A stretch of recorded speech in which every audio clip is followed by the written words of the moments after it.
Good morning. Hi, I'm Dave Neville with Infinity Robotics, founder and president of Minnesota Innovates, host of Mentor Mornings. We're excited to bring you this awesome panel, Financing, Scaling from Traction to IPO. We have some very exciting panelists. Youakim from Sezzle Inc., Tyrre Burks from Player Health, and Liz Giorgi from Suna. To hear a little bit more about that, I'm going to turn it over to Lois Josefson. Lois, take it away. Thank you very much, Dave, and sincerely appreciate everything that Minnesota Innovates does in collaborating across our startup ecosystem. And thank you for the privilege of moderating, facilitating today's time at Twin Cities Startup Week for Minnesota Innovates. My name is Lois Josefson. Greater Minnesota Development Services is my firm, and I work frequently with facilitating, but most of all, I have had the privilege of working with our startup founders in the metro area and in Minnesota for the last 12 years. During that time, have had the opportunity to meet two of our presenters this morning and to watch from a distance their journey. So our talk today, the Founders Forum and a fireside chat, a la what the ending of our meeting today will be, is a conversation with three very capable CEOs around a virtual fireplace as they share their experiences. Today's program will be divided into three parts. The first is each of these founders taking about 5 minutes apiece to share insights that they have gleaned over their startup journey. Then we will come back together around the fireplace for conversation founder to founder about the financing journey as companies grow to scale, and the leadership and growth aspects of that process. So we will conclude with questions and answers with the audience. So if you have questions, please do feel free to put them in the session chat. Again, thank you for joining us today. And at this point, we'd like to welcome Youakim of Sezzle to share his insights over his startup journeys, and a very special one, as he's the person who puts experience behind the IPO in the title for today's gathering. Charlie, thank you.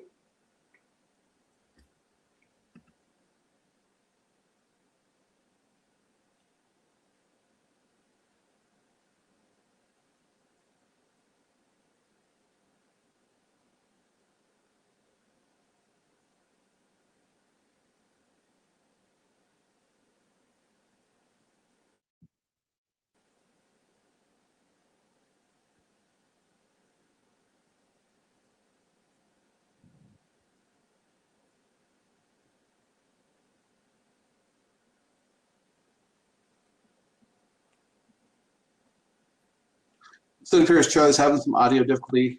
Let's go ahead and maybe move on to our next speaker, and who that's going to be. That's going to be Tyrre Burks, if Tyrre is available. Tyrre Burks is the founder of Players Health. His journey began in his sports history and is going forward into a national impact that is extremely timely in these times. Tyrre, welcome. Hey everyone, how you guys doing? Really honored to be here, share kind of our journey. I'm going to share my story really quick because I definitely want to. This is a mentoring session, so I really have a lot to share. I think one of the things that we can I can share in terms of my is, it's been a what I would consider in startup, well, it's been a long journey. I'm going to share kind of our overall company timeline, kind of where we've come from, where we are now, because I think you all have in some probably heard about Players Health, and our company has evolved to be something much more than just what we were in the very beginning. And I think that's probably one of the first advices that I provide is that the idea that you have around your, it's definitely not going to be what the business will ultimately be now. I'm really excited and proud to communicate and share, you know, back in July 15th, we shared our 5-year anniversary for Players Health. When I first started Players Health, we were specifically focusing as a health management. I launched our company in Chicago. We raised $1 million seed of friends and family round of financing. We were incubated out of Matter, which is in the merchandise in Chicago. And I think the big focus for us was really, I started Players Health as a personal journey. I was a former professional athlete. I had a ton of injuries, and I had a huge, I'd say I had a huge personal story with 3 bulging discs in my neck. I ended up taking my hamstring off my tibia to really focus on creating change in amateur. I believe everything there is about sport is great, and I wouldn't be who I am today without sport. And so that was what led me to create the company. So we launched our first version of our application in 2016. We moved to Minneapolis, one of the best decisions that I ever made.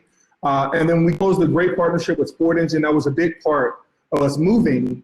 I walked into Justin Kaufenberg's office over in Northeast, and I was just blown away. There was over 300 employees at the time that serviced amateur sports, and I knew I had to be around near this company because it was doing such things in the space. We ended up in 2017, we raised a $1.5 million financing of seed financing.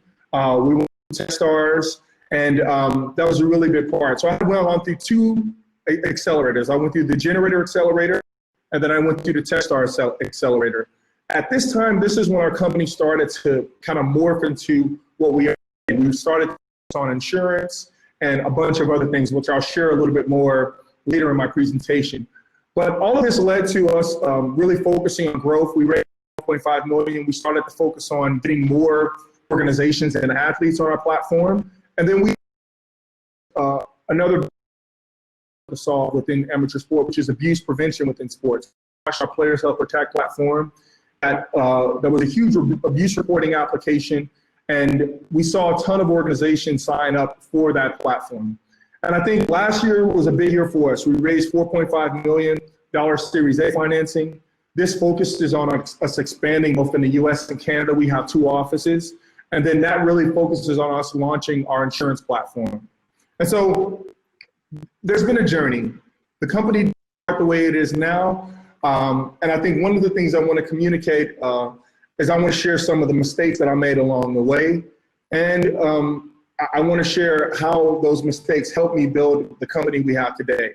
And so there's a couple things that I'll focus on. One is convertible notes. That was a big part of my journey. And then I'll talk a bit about some of the pros, and I'll talk a bit about some of the things that you keep in mind. Mission driven. This is something that's really important to me. Having a mission driven business, we want to make sure that, you know, when you're an entrepreneur and starting a company, that mission has to drive you through the tough times, and there will be tough times. Seeking out big problems, I think is a big focus for us, and that was one of the things that I've been focused on throughout my entire career. Risk equal reward is a must. And so you want to make sure that the risk that you, your family are taking is worth the reward. And I think that was one of the biggest things that I learned. Always be selling, and then it all comes back to mission driven. And so I'm going to go through really quickly just to share some of the pros and cons. So my first $2.5 million financing that I did was via a convertible note. Now, there were some really big pros to that. Number one, it was fast. I was able to have a 3 to 4 page document. It was low legal cost in terms of getting that together, and it was easy to understand the financial structure or the financing structure of getting that capital in. Those are normal pros and cons. Convertible note. Now, I want to make sure that I add kind of a disclosure here. I am not a lawyer. This is not legal advice. I'm just communicating some of the things that I, in my journey, things you want to look out for when you're actually putting together a convertible note, if that's going to be the vehicle that you base your financing through. One of the things you want to keep in mind, and the biggest mistake I made, is that there is a maturity date, or can be a maturity date, on the convertible note, which means that if there's, say, a 1-year timeline between the time that you raise capital and the time in which it either converts or you have to pay it back. That is a really big component. Raising that kind of money under a convertible note created a tremendous amount of stress to actually get what is a qualified financing done. And so you want to work with your legal to make sure that you're being sensible about the maturity date. You want to keep in mind the cap and the discount, because that's going to play a huge role if you take on too much capital under that note. And so this is one of the, and I want to be as transparent as I can, be valuable to you. I had to recap my company. There was a lot of things that I had to do to go into our Series A financing, and it started with how I structured our convertible notes and the amount of capital that I raised. And so this is going to be a real-to-real conversation that I want to share with you, because I want you to get a ton out of it. Big problems. Players Health is a mission-driven business. Our mission is simple, but definitely not easy. We want to create the safest environment possible for an athlete to achieve their dreams and goals. Now, how we go about doing that is chasing big problems. So we have 3 fundamental problems in our business. I didn't understand this in the very beginning. I was only focusing on one aspect, which was concussion. First launched Players Health, concussion was the big focus for us.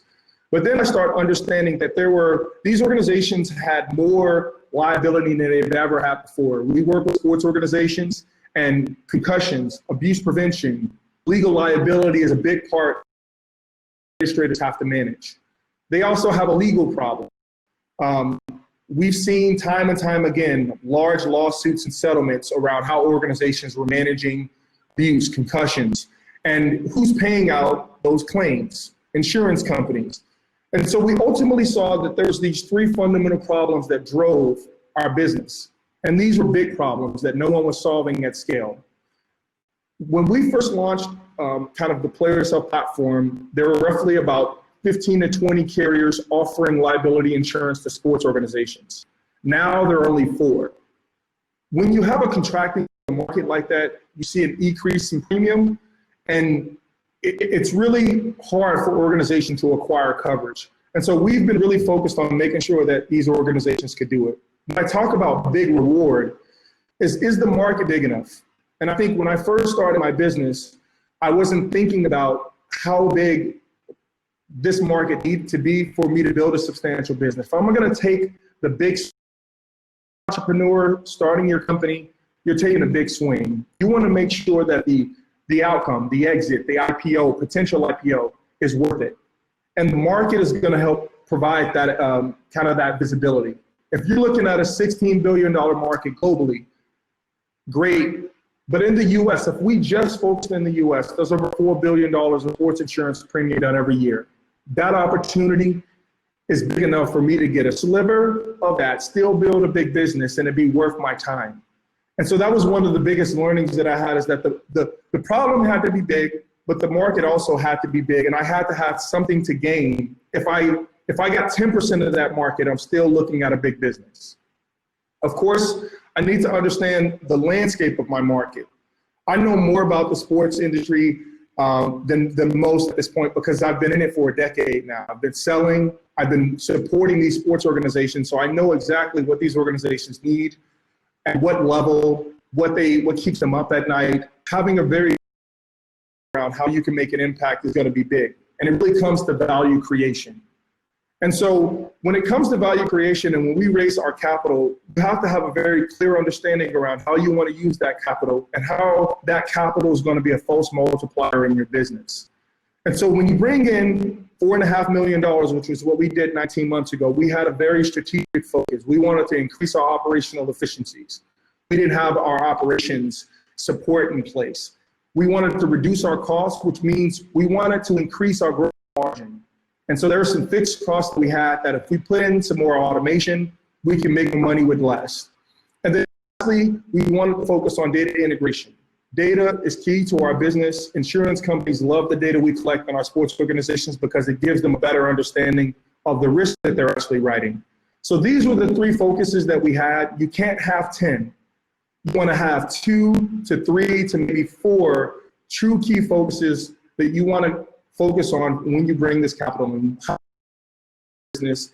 Are these going to be true false multipliers to add value creation? And you want to always be selling. And so that was one of the things that was always my strong suit. I love selling. I love working with these sports organizations and admins. We work with everyone. And so I sold our product to all of the sports registration providers. We integrate with all of them now. And then here are just some of the organizations we work with today. USA Rugby, US Adult Soccer. We support a large number of organizations around these big problems that they have to solve. And so in the 5 years that we've been running this business, Players Health supports well over 2,500 sports organizations today. We have over 1 million athletes. We credential over 50,000 coaches, over 50 universities, and every year there's over 60,000 injury reports documented in our system. And unfortunately, there's thousands of abuse incidents reported. And so these are big problems that we want to help these organizations solve. And all of this brings us back to mission. If the mission is big enough, the market's big enough, and we're actually focusing on solving the problems that are big enough, we'll build a big business. And investors will be knocking down your door. And I think that's what I've seen over time, is that I needed to understand my business at an intimate level for me to know exactly what I need to change about it. And then when I did get this capital in, what I was going to do to it, what I was going to do with it to have it be a false multiplier in my business. As I said before, I'm always going to be focused on building a mission-driven business. Sports is everything to me. And I feel like I have a responsibility to give back to it because it gave so much to me. If you all have any questions, thoughts around fundraising or building a business, don't hesitate to reach out. I'm always here to serve. Talk to you soon.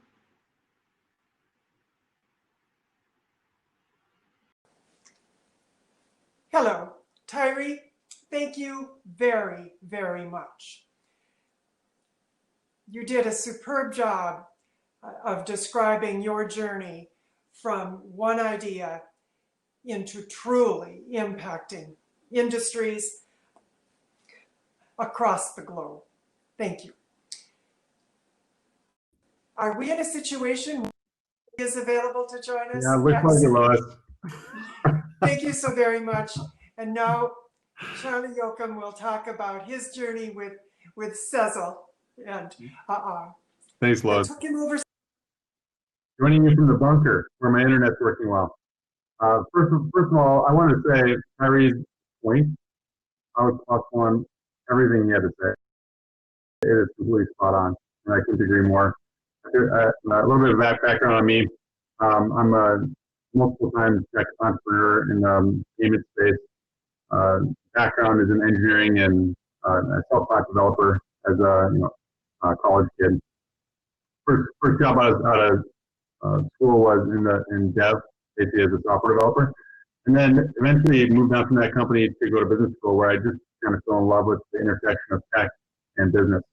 And then out of business school, started my first company, which is a company called Passport, where we did mobile payment apps for parking, and eventually got into be more of a full-scale transportation services provider, especially in payments. And then finally left that company in 2015 to co-found Cecil, which is another payments company, where we're focused on a mission-based approach. As mentioned by Tyrre, it's so important to be mission-based, I think. Our mission is to financially empower the next generation. And the way we're doing it is through a payment system, a payment platform, very much like you can think PayPal, where users create accounts with us. But every time a user transacts with us, we split those purchases into interest-free installments. So it's very consumer-friendly, no fees to the customer, except for a reactivation fee if the customer ends up in like a failure state. We don't do collections. And the concept is it's the right type of credit for a young consumer just getting into credit for the first time, because our benefits over a credit card is, first of all, we're more open. We're going to allow young consumers to get in, typically younger consumers, I should say, to get into the system with very low credit data. And we'll give people starter lines. And then basically the behavior within the system is what gives people more access through payment. And if the reason I say it's better than a credit card is, first of all, it's free. And if someone runs into an issue where they're kind of getting over their skis, they can't afford the payments, the moment you can't afford your next payment, the system just stops working. You can't buy more. And that's basically the inverse of what happens with a credit card, where the credit card, young consumers or people who need the credit, they get into a debt trap where they can't get themselves out of it. So that's like the current business model. We've scaled to IPO. We've got over 17,000 active merchant partners, and we've got over 3 million users that have signed up to use the platform. So that being said, I'm going to step back a little bit just to go quickly through some fundraising, because that's the focus of this presentation, and just talk about it. So first of all, fundraising is difficult at almost every stage, but extremely difficult at the early stages, I would say. That's why so many companies fail in the early stages, because it's just so difficult to fundraise. Tyrre's points about how to fundraise with convertible notes is spot on, and it's something that we've done at both my companies. And the reason we do that, and I think the reason you should leverage it if you're thinking about scaling up a company, is one of the hardest things to do at an early stage is to value the company. Like, what is it worth? At early stage, you just got started. It's just an idea in many cases with a market potential. You may not even have proven product market fit. So the best way to get around that is just focus on the concept and tell your investors or potential investors, this is the idea, this is the concept, this is the potential, this is what we're going after. I don't know what it's worth. So what I can say is, if you get in early, we'll make sure that you get a great return. And part of way to do that is through a convertible note. Actually, I use the SAFE structure, SAFE, which is I think it's Y Combinator, open source the concept, which basically goes beyond the concept of convertible notes. Anyways, but convertible notes or SAFEs, I think both are great paths for fundraising. And I think, one of the things I think of a lot with fundraising is FOMO has to be greater than fear. I would say always be thinking about that. The fear of missing out for your investors has to be greater than the fear, and that's like the tipping point for when a fundraise will occur.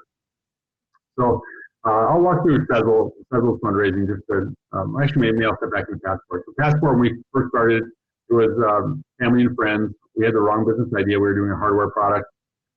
We failed with that product, but because we were so tight with our spending, and that's really the key, I think, at early stage, is just be extremely tight. Like, I lived in the office. I didn't have extra expenses outside of the office.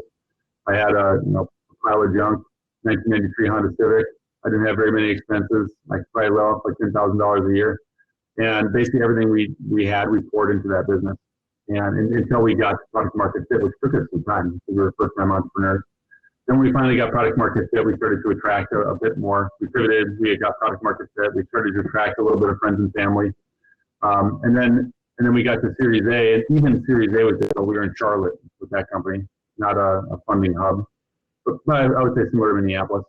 And even to get our Series A investment, we had to get the city of Chicago, which is one of our biggest clients, potential clients, on board to even get the Series A investor interested. And even then, it was announced as a $6 million fundraise. It was really 3 $2 million tranches, where we didn't get the next tranches unless the VC wanted to fundraise or wanted to fund us. So we still had the fire underneath us to push forward. So that was Passport while I was there. Right after I left, they funded a Series B, and then they continued to scale up. At Sezzle, we had a little bit more help because of, I think, a second-time founder help, because you have the FOMO grows a little bit bigger. We raised $1.8 million in funding, but the angel tax credit helped quite a bit. We failed again with the first product, with the wrong product at the start, and then we pivoted to the right product, got a bridge round, which is a convertible note. And we still had, and then we had phenomenal success. Still had trouble fundraising because of the location in Minneapolis, because of a lot of competition in our space. And essentially, I funded our Series A because I exited my prior company, which is a whole other story in and of itself. And then got to Series A through that, and then we had another venture round, which was the convertible note, right before our IPO. And the IPO is, of course, a unique story, but we did it because our product segment was invented in Australia. And so the Australian investors, which were the public market investors in Australia, really understood the model. And so it made that the right path for us. It may not be the path for everyone, but it was the right path for us. And we enjoyed every minute of it. So that's, I guess, in a quick snapshot, a little bit of all my background, a little bit about the fundraising history I've been through. Thanks, Lois.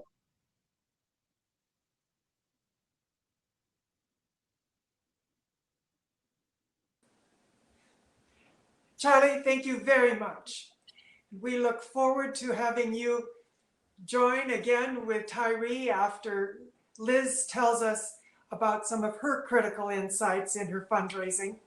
And friends who are watching, the program today will conclude with all three of our founders discussing some of their experiences together and answering your questions. Again, thank you. Charlie, we will see you in a few moments. And it is now my pleasure to welcome Liz Giorgi, the founder of Suna and Mightior, to tell us about some of the experiences and insights and very critically actions that she has taken in the startup founder funding arena. Liz, thank you very much. Hi, everyone. Good morning. I'm so glad you're here for Twin Cities Startup Week, and we can talk about going from your very earliest stages of your business, fundraising, developing the early version of your product, and then scaling and hopefully achieving an exit or an IPO or whatever your dreams may be. I'm Liz. I'm the co-founder and CEO of Suna. Suna is a fast casual content studio. We have a studio here in Minneapolis, in Northeast, and we hope you come to see us sometime. We make it possible for brands to create professional photo and video for a very affordable price and always delivered in 24 hours.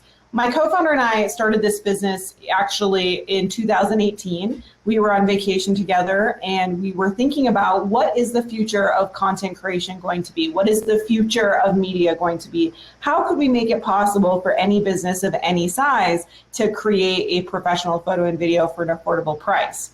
It took us almost 2 years to get the initial version of Suna on the market. And I tell you that because that was before we raised a single penny. That was before we talked to a single investor. That was before we signed a lease on a single space. It takes a long time to get to the place of being able to fundraise, to be able to even know if you're having product market fit. And I want you to remember that that time is learning time. That time is tenacity time. That time is really designed to help you understand what is the vision that you're going for.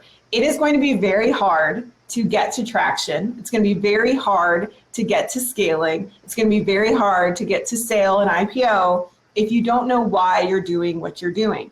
And so I thought I would use today not to talk about myself, not to talk about how I raise money, but actually to help you understand what traction looks like in your startup, because I know that this is my second business, and there was a very distinctive difference between a company that I was building that had traction and a company that I had that did not have traction. And so these were very, very different experiences. They felt different from a team perspective, they felt different from a growth perspective, and they felt different from a just customer reaction perspective. So I'm gonna share just my 3 hacks, if you will, for how I think about traction in a business and how you're gonna be able to get to traction in your business. So in order to fundraise, in order to get a single dollar in your business, every single investor is going to ask you, do you have product market fit? Do you have any traction? And a lot of businesses in the most early stages are going to look at data like, oh, we have 10,000 people on our wait list, or we have 5,000 people on our email list, or we've got 50 customers. But the most important thing to understand is what is traction for you and your business? What are the data points that are going to help investors believe that you have a $1 billion idea? Remember, investors want to invest in something that they believe is going to have the potential to be 100 to 1,000 times bigger than it is right now today. So we want to make sure that you're defining traction to get to 100 times bigger correctly from the beginning. My most important one, no matter what, every day, always, is do customers convert? Traffic to your website is not traction. Followers on social media is not traction. People making a decision to transact with you is traction. So if you're an app, that's the action to download the application. If you're an e-commerce store, it is the action to purchase something. If you're a company like Suna, where you provide professional services through technology, it's the decision to make a booking. This is what conversion is in our business. So Sit down with your team, decide what is the most important method of conversion, what is the most important way that people convert in our business. The second way to think about traction is, do my customers repeat? So do they come back more than one time? Here's why this is important. Customer converting is all well and good, but the biggest indicator that they liked your product, that they liked what you're doing, and that they found value for the price that you are offering it is if they converted second time. We focus on this metric more than anything else. I was able to raise our last round exclusively on our repeat rate because it showed that we had a good product in the market. So do your customers repeat, and what percentage of them repeat, and how often? If you have an application or a software, this is how many daily active users you have, or how often does a user log into your product if they've decided to use it. If you have an e-commerce store, this is again, how many times have they come back and shopped with you in a year, in 6 months, whatever the timeline is. Or if you're in professional services or something similar like that, how often are they choosing to work with you? What is the cadence that they're choosing to work with you? The third thing I want you to look at is, are customers talking about you? Paid marketing is one of the most common things I hear startup founders say to me, well, I need to raise a round because I need to get some paid marketing out there in the world. The truth of the matter is that paid marketing is best complemented by customers who will organically and authentically talk about how much they love your product and refer you to others. Having this organically built into your business is something investors are increasingly looking at because it's getting so expensive for people to actually market on these platforms. It is not cheap to get on Facebook. It is not cheap to get on Instagram. It is not cheap to get on Google. And so you need to be able to complement your paid marketing with organic conversations from your customers. I tell you all of this because I really want you to be successful in your fundraise, and you cannot scale to traction. You cannot scale to IPO. You cannot scale to fundraise without this fundamental question of, have customers decided to use your product and love your product? At Suna, one of the most important things to me was that on day one, we had a paying customer. And that worked out for us because it has been the positive story of success for us through our next fundraise. We've actually raised over $5 million last year between a pre-seed and a seed, and we will go on to raise more money next year. And the most important thing I look at day to day is, how many new customers are we getting? How many customers are repeating with us regularly? And what are they saying about us to others? What is their satisfaction with their experience? So thank you so much. I look forward to your questions, everyone.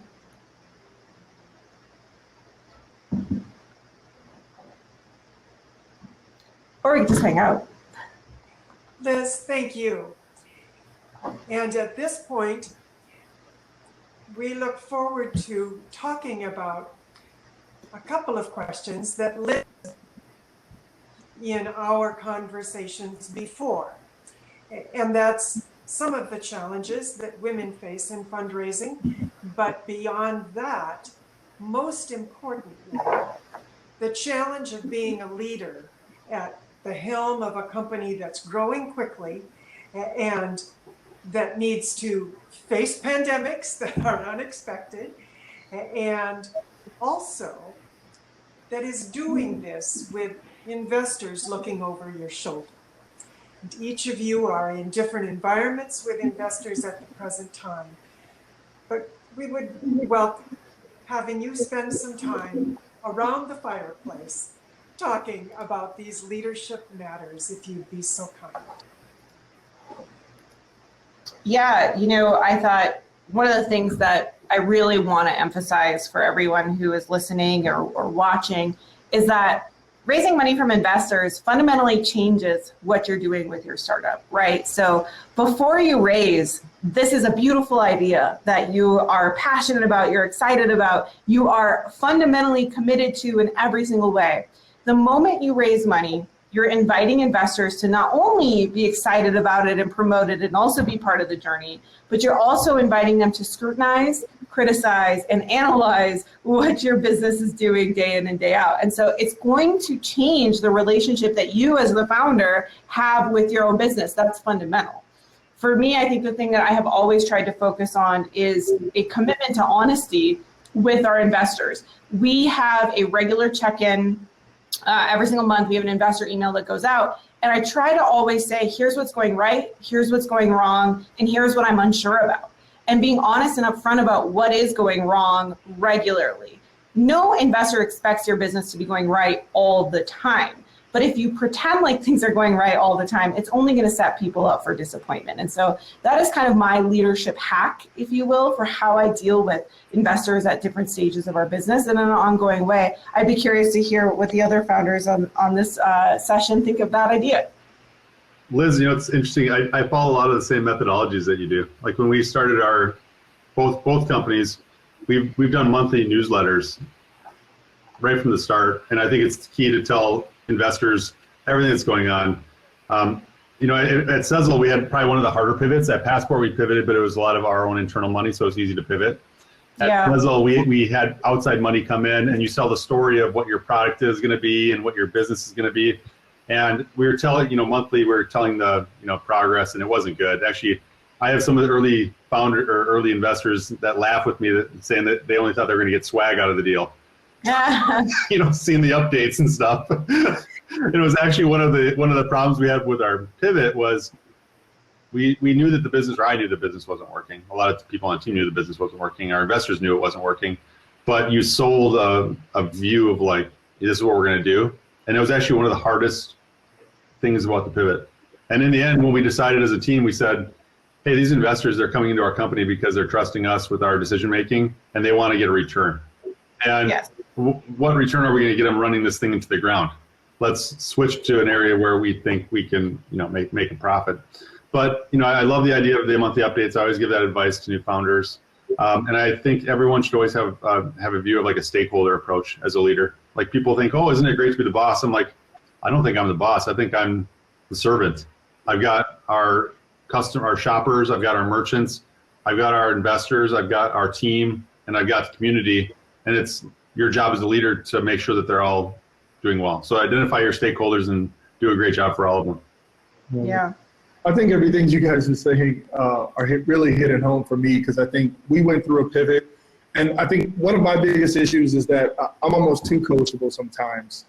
And, you know, I always attract, I'm looking for coaches. And I think investors that I've surrounded myself with are the type of individuals that like to roll their sleeves up and get to work. They want to get dirty and help me figure out how to build this business. I think with having that mindset, you can almost be too coachable in the way that you know your business better than anyone. Yes, you want to listen to outside factors because you need an outside viewpoint of the business, but sometimes I think I would have actually executed quicker to my pivot had I not listened to kind of the naysayers of me going to that transition. And so I think as an entrepreneur, especially as a leader in your business, there's some points, especially when you're getting data, hitting your head up against a brick wall won't help. And I think you have to trust yourself and understand that not everyone's going to agree with the decision that you make. But if you're using the data that you have, if you trust your team and you guys feel like you're going in the right direction, that's something that you may have to hold kind of as a priority over some of the advice you may receive from an advisor or an investor. 100%. What are some of the ways in which you have strengthened your ability to hear your inner voice and your inner intuition so that those outside voices don't have as much of an impact, but you're allowed to hear what you need to hear? I think one of the things that I've done, and it's crazy, our COO, he's shocked every time I go this direction, but I'm more data-driven than I've ever been. And so I think as a leader of my business, especially in the early days, I went on gut. My heart, this is what I feel.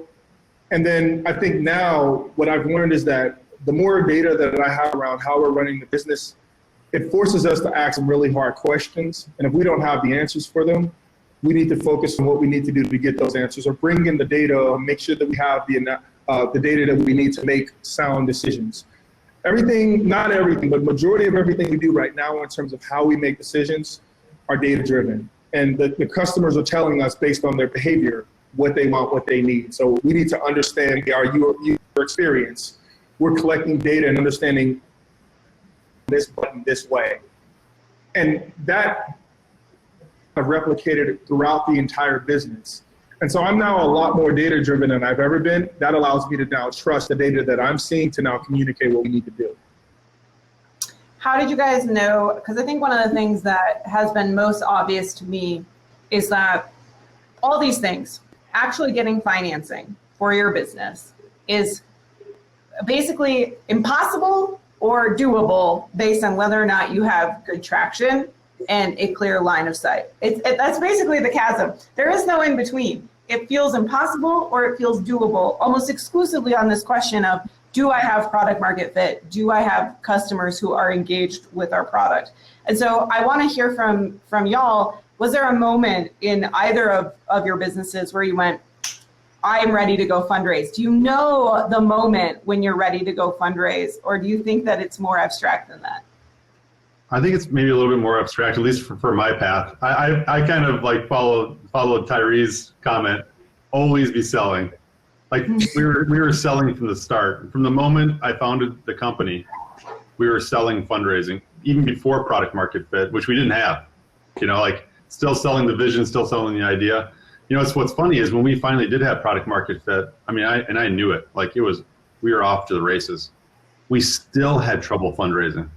I mean, it was unbelievable to me. We still had trouble fundraising even when we had product market fit. I mean, there were different factors happening at that point. We had big competition coming in and things like that, but it wasn't even that solved it. I thought it should have, but it didn't. But I do agree with you, Liz. That's generally, if I'm an investor, that's the number one thing I'm looking for. Is the items that you pointed out are spot on. Product market fit, customers joining up, customers repeating. You get that, and you're up to the races in most cases. It's funny because like in the past when I used to hear product market fit, I always wanted to go like, man, I can't wait till I get that. It's like kind of that one thing as an entrepreneur that you're constantly chasing. You market fit when you have more business than you know what to do with, because operationally you weren't prepared for it. And I think that's the stage that we're in right now. We launched our insurance platform in February, which was a hell of a time to launch a sports insurance brokerage. And during pandemic, I think we saw us scale to 7, 8 state soccer associations all at once, and we only had one support person. And so we had to onboard 30,000 coaches in the month of July with 3 people basically. It was the most stressful time of my life. And I think that's when you're starting to see like, well, I need to start fundraising. I need to start thinking about ways to operationalize the business. And I think sometimes, and this is kind of the adage I have now, you need to do more with less. And when it starts to burn and hurt really bad, that's when you should be actively fundraising, because you can communicate a story that regardless of that investment comes in, the business is going to continue to thrive. Grow as fast without the capital, but I mean, without the capital, it may not grow as fast as you want it to, but it's still going to continue to grow and it's still going to be around. And the later they wait, the more they're going to pay. And so I think that's really kind of the story that I'm communicating, I think at this point, once you have product market fit. Thank you very much for this discussion. And you're firmly on target with all of you voicing the criticalness of product market fit. As is evident, this conversation could continue for quite a while among these founders, and we really appreciate the time that you have given us today. There is a conference room that attendees can go to. I am not certain if any of our presenters will have a few moments to go to it afterwards and field some more questions. But they are also available for access through LinkedIn and our other Twin Cities Startup Week network activities. We do have a question that goes to the portion of our title that has the exclamation point at the end. And that's from Sanjeev Shah, who has a question about getting your company ready for an IPO. And if I can take a minute, I will read it. And Charlie would sincerely welcome your comments in that regard. Across the board, thanks for the insights. Could you please also chat about IPO readiness, going from traction financing and what you had to do to get ready for an IPO? Well, that's a good question. It's going to depend where you want to IPO. In the U.S., when we got advice, you basically had to have a $500 million company value to consider going public in the U.S. It's different in Australia. In Australia, they don't have the venture funding rounds, so you can go public earlier. So it was like an interesting dynamic because our payment space basically like birthed in Australia. So they basically knew about this product segment there earlier, which is why we went to Australia. So you can IPO at a much smaller scale, like $100 million market cap. I think you could kind of view it as like a Series B stage. Like you need to be at least at a Series B. And actually, quite frankly, I recommend like, Liz and Tyrre, at some point, if you are interested and you're at that stage, I actually do think that it's a valid path for startups in the US to go to Australia, because Australians are looking for US tech and they will invest at earlier stages. And going IPO is about 10 times better than going Series B, in my opinion.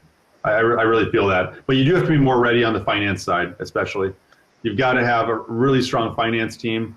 And I wouldn't do it unless you're ready to get grown up. Like basically you have to grow up in compliance, et cetera, as a company. And I also wouldn't do it unless you do think that you have $1 billion company in your sights. At some point, I mean, it doesn't have to be tomorrow, but at some point, like the next 5 to 7 years, can you get there? Because that's what public investors are looking for. Like Liz mentioned, people are looking for like 10x, 100x. They want to see that you can get there. So if you're trying to create a business that just generates cash for you personally or whatever it might be, I mean, that's not the path.